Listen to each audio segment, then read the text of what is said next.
Kadalasan ay hindi natin pinapansin at hinahayaan na lang itong matuyo.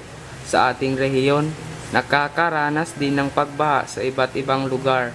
Halimbawa na ang lugar ng Barangay Tukbungan na nakakaranas ng pagbaha.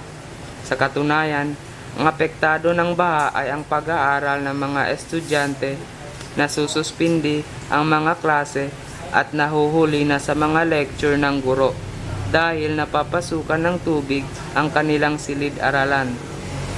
Malaking problema rin ito sa mga guro dahil nahuhuli na sa leksyon ang mga estudyante nila at maaaring maging biktima rin ng leptospirosis at iba't ibang health disease, katulad na lamang ng isang gwardiya ng nasabing paaralan.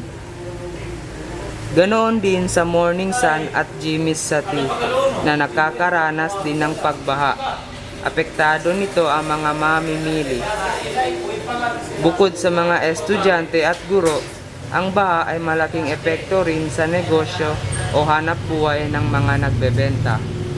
Halimbawa, kapag maliit lang ang numero ng mga bumibili ng paninda, kadalasan ay nasasayang lang ang mga sobra o natitirang bilihin at minsan ay natatapon lang ito dahilan ng pagkalugi.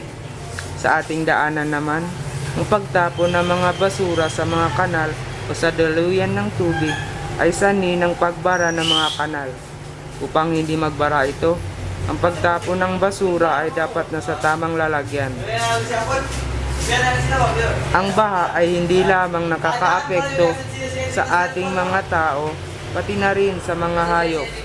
Nahihirapan sila maghanap ng pagkain tuwing baha, lalong-lalo na ang mga kambing na takot sa tubig.